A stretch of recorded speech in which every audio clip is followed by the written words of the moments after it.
Bom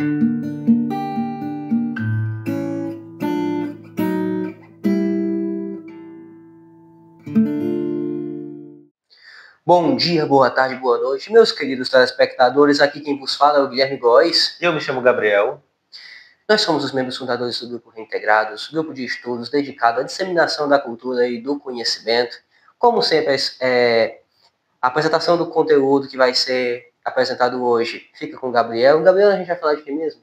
Hoje, pessoal, após 2 semanas de recesso, nós passamos esse período aí de intervalo. Hoje nós vamos retornar à nossa produção de conteúdos diretamente para vocês, nossos caros telespectadores. Hoje, pessoal, nós iremos abordar um tema super interessante, porque ele envolve um viés político, econômico e principalmente sociohistórico. Nós iremos abordar a arte e a mensagem subliminar, crítica através da mensagem subliminar. Eu gostaria de começar esse debate, Guilherme, perguntando como você entende o papel da arte na expressão, na manifestação de mensagens subliminares. De que maneira a arte, para você, ela pode influenciar negativamente ou positivamente a transmissão de mensagens que impactam a sociedade? Você acha que a arte ela pode ser utilizada como em momentos de rebelião, em momentos de repressão política? Como a arte ela pode ser utilizada como uma forma de resistência diante de um regime opressor, como, por exemplo, aconteceu na ditadura militar no Brasil, de 64 a 85. Qual o papel da arte durante esses momentos mais obscuros da história? Bem, a arte, ela é uma linguagem. Sim. A gente consegue transmitir. Existe um poema do Manuel Bandeira. Claro que existem outras formas da pessoa interpretar esse poema. A hermenêutica por trás dele é um pouco mais profunda, tem um pouco mais de camadas. Só que ele diz que não é possível que uma alma se comunique com outra alma. Mas aí eu digo assim, cara, sob certo aspecto, isso é um pouco autocontraditório. Porque o cara tá falando isso através de um poema. Uhum. Ou seja, existe um aspecto dele. Só um instante, pessoal. Não sei o que era isso, não. Acho que era uma jaca. Precisamente. Existe um aspecto da alma dele que ele estava comunicando às pessoas que estavam lendo aquela poesia. Então, assim, de certa forma, o próprio fato dele ter escrito isso em forma de poema acaba anulando o que ele mesmo estava dizendo. Lógico que aqui, gente, eu sou muito fã do Manuel Bandeira, não tenho nada contra ele enquanto um artista, uma pessoa bastante admirável, muito talentosa, mas ele pode ter cometido esse equívoco, pode ter cometido esse vacilo. E assim,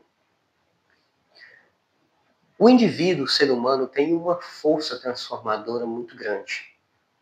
Nós por si só, bem, não exatamente por si só que nós temos a capacidade de conseguir moldar o nosso entorno.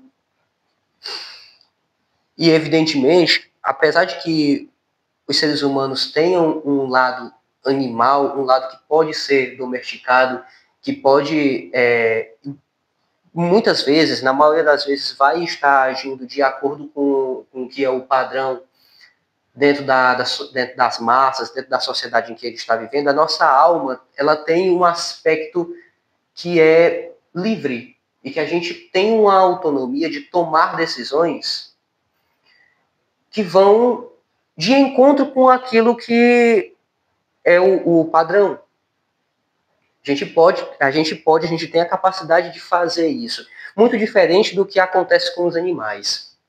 Agora você pensa assim, por exemplo, se esse aspecto ele está se comunicando com outra alma, se você tem uma pessoa que ela está falando da sua alma para a alma de outra pessoa, você consegue encher a pessoa daquilo. Olha, tem uma passagem bíblica que diz que a boca fala daquilo que o coração está cheio, só que a gente pode expandir isso para qualquer aspecto da linguagem.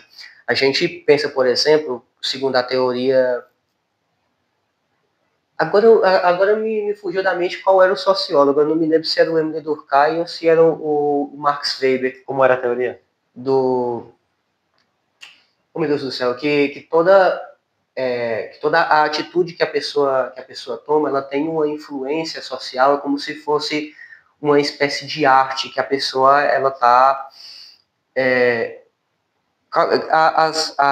as atitudes que a pessoa toma dentro da sociedade, elas têm um viés e isso pode causar e vai acabar causando inevitavelmente um efeito borboleta. Então no caso o indivíduo ele age de acordo com o que a sociedade molda ele, é tipo isso? Não necessariamente, mas assim, cada atitude do ser humano, seja as atitudes mais simples ou até mesmo as mais complexas, elas têm um viés. Pode ser um viés que seja introjetado por um meio externo, ou ele pode ser algo que seja muito pessoal, muito singular daquela pessoa, mas ela tem um viés. Era Weber, Max Weber, do Ação Social. Exatamente. E isso vai acabar causando um efeito borboleta. Aí você pensa nisso daí, elevado para um nível mais amplo. Olha, teve um estudo, eu não me recordo também qual foi o meio que foi utilizado, qual que foi o veículo em si que publicou esse estudo, até porque ele é muito antigo. Eu lembro que a Netflix tinha lançado uma série que se chama, acho que é o Gambito da Rainha, que é uma série que é sobre uma mulher que joga xadrez. Eu nem assisti essa série, não sei ao certo do que se trata, eu sei que tem uma competição de xadrez envolvida. E o estudo ele apontava que depois que aquela série foi lançada, houve um aumento muito grande na venda de tabuleiro de xadrez. E evidentemente, a gente olha também, pensa só, ano passado que foi lançada a Barbie, não foi? O filme da Barbie? Sim, acho que foi. Ou foi ano passado ou ano retrasado. Exatamente. A venda das bonecas da Barbie também aumentou muito. Aí a gente vê como é que essa arte, cinema, que é descrito também como a sétima arte, também não à toa, porque ela é uma união das outras artes anteriores. Dentro do cinema você tem fotografia, você tem teatro, você tem música, você tem tudo isso acontecendo junto. O quanto que isso consegue influenciar as pessoas. Claro, às vezes, o autor ele consegue influenciar diretamente para onde ele quer que o público se direcione. Às vezes isso não acontece. Um exemplo muito bom que eu posso dar, também voltando aqui para a parte do cinema, seria o filme do Coringa. Cara, o filme do Coringa, eu me lembro das propagandas de marketing que foram lançadas antes daquele filme ser lançado, que os produtores diziam, isso daqui é um filme de vilão, isso daqui é um filme que trata sobre um psicopata, isso daqui é um filme que vai aprofundar a psicologia de um cara que se tornaria um serial killer. Mas as pessoas assistiram o filme e por talvez até ter uma certa identificação com o personagem, o que significa que o personagem foi bem escrito, que ele foi bem feito. Porque eu defendo, e assim, gente, é impossível que uma obra de arte bem feita você não tenha algum nível de identificação com ela. Mas isso chegou a tal ponto que as pessoas começaram a justificar as atitudes do Coringa e a quererem espelhar as atitudes nela. Então a gente via que houveram vários protestos, várias manifestações violentas que ocorreram depois do lançamento do filme, com pessoas usando cartazes com frases do Coringa, usando máscaras do Coringa. O Coringa, que era um personagem que até então todo mundo conhecia ele como um vilão, passou a ser descrito por grande parte das pessoas que estão engajadas na cultura pop, não mais como um vilão, mas como um anti-herói, pelo motivo de que sabe-se lá Deus qual é, porque ele não se encaixa no padrão de um anti-herói, nem mesmo naquele filme. A gente vê que ele não tem não é como, por exemplo, o Deadpool, que é uma pessoa que ela utiliza meios moralmente incorretos para alcançar uma finalidade que seria uma finalidade positiva, uma pessoa que acredita que os fins justificam os meios. O Coringa, apesar que ele tenha sido ali no filme uma pessoa que sofreu muito maus tratos, ele está fazendo aquilo dali porque sim. Ele basicamente está sendo mal por ser mal. Conscientemente, né? Conscientemente. Então, assim, gente, a gente vê que a arte ela tem um poder muito grande de influenciar pessoas. E lógico, não é à toa também que vários grupos sociais, e isso não é de hoje, a gente Eu, por exemplo, eu consigo rastrear isso desde, cara, talvez desde a Grécia pré-socrática, que alguns grupos sociais que queriam ascender no poder utilizam a arte como um meio para influenciar as massas a legitimar o poder dessa classe que quer ascender socialmente. A gente via já desde dos pré-socráticos que havia uma tendência muito grande de você querer mudar a perspectiva das pessoas de que os políticos tinham uma legitimidade divina, uma legitimidade que foi concedida por forças da natureza, por forças metafísicas. Isso aqui, de uma tendência das pessoas quererem romper isso para fazer com que outra classe assumisse o lugar. Aí haviam várias histórias da época que eram contadas para poder desmistificar isso, várias teorias filosóficas foram se desenvolvendo. Em parte, a grande busca que os filósofos pré-socráticos tinham para tentar descobrir qual era a arqué, e um dos motivos muito grandes do porquê grande parte deles buscava um substrato físico e não um substrato metafísico ou algo que não fosse tangível, ou que não fosse palpável, para representar esse que seria o substrato que originou todas as coisas, da qual derivam todas as coisas. Normalmente era, oh meu Deus do céu, muitas vezes ele era tão materialista, em parte por causa disso. Não é totalmente, mas havia uma influência muito grande de você ter um desejo de ascender politicamente, de você retirar de cena os políticos que se legitimavam o seu poder por serem descendentes de deuses, porque diziam que havia um mandato do céu, como na cultura chinesa, para substituir por outra coisa. A gente vê na Renascença os burgueses financiando pintores, financiando dramaturgos, financiando músicos, financiando toda espécie de obra de arte para transmitir as suas ideias, transmitir a ideia do porquê que a visão de mundo daquelas pessoas deveriam ser mudada e porquê que os burgueses também teriam direito a ter uma participação maior política, uma participação formal dentro da política. Entendeu? Então, assim, a gente poderia ficar patinando dentro desse assunto, a gente poderia desenvolver ele muito mais. Agora, eu acredito que, no momento, já está de bom tamanho. Então, realmente, Guilherme, seu ponto de vista ele é bem interessante, principalmente porque você aborda diversas vertentes. E aí, pessoal, é o seguinte, em relação a esse tema, nós conseguimos perceber aqui por meio desse debate, principalmente da apresentação dos argumentos do Guilherme, que a arte, seja ela em qualquer de suas manifestações, teatro, música, fotografia, a própria filosofia, o exercício da filosofia, seja nas ágoras, seja nos palanques públicos, ela vai se manifestar de modo a modificar a mentalidade social, porque a arte, ela sutilmente modifica o subconsciente humano, o que Freud chama de inconsciente, aquela parte do cérebro humano que não é acessada facilmente. Então, assim, a arte, ela é algo tão sutil que ela consegue modificar o comportamento, e isso, muitas vezes na história, acabou sendo utilizado de maneira equivocada. Em algumas situações, de maneira agradável e outras de maneira não tão agradável. Mas qual é o ponto aqui? A arte, como ela modifica o comportamento humano, o pensamento, ela cria ideologias, ela modifica efeitos de manada, ela pode ser utilizada para benefício próprio ou de algum grupo,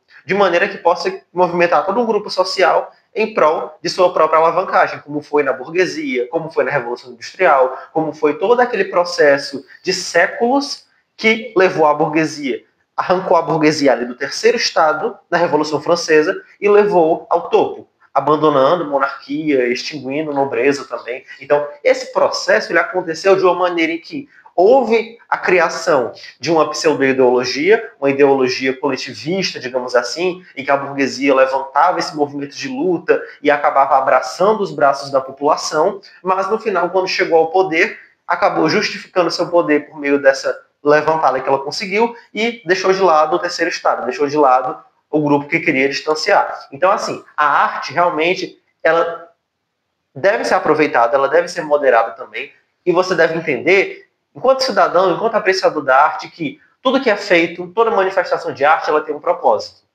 Um propósito que pode ser egocêntrico, que pode beneficiar algum grupo específico. Então, realmente é muito interessante, porque quando você fala nessa questão, por exemplo, da filosofia de Weber sobre a ação social, o filme lá da Barbie, ou então do Coringa, que gerou um efeito manada e que acabou gerando um espelhamento social diante de um efeito midiático, diante de uma manifestação artística, isso acaba envolvendo a neurociência. Então nós conseguimos perceber nitidamente que a arte ela modifica o comportamento humano e por isso que deve ser controlada, por isso que deve ser manifestada com muita cautela, principalmente se for uma arte, uma manifestação artística de grande amplitude, porque aquilo dali vai impactar um maior número de pessoas. Então, você, enquanto artista, enquanto empreendedor, enquanto músico, enquanto ator, analise, faça essa reflexão, se você estiver assistindo. O que você passa para seu público? O que você está incentivando? O que você está instigando nos seus telespectadores? Então, pessoal, nosso vídeo ele está com aproximadamente 16 minutos. Guilherme, você tem mais alguma declaração a respeito desse tema? Cara, o que eu tenho a declarar a respeito desse tema é o seguinte, que faz-se mister também que as pessoas elas tomem consciência daquilo que elas estão consumindo. Isso a gente falando a respeito de arte, de filosofia, de qualquer tipo de conteúdo que tenha tais tipos de propósito. Agora é o seguinte, gente.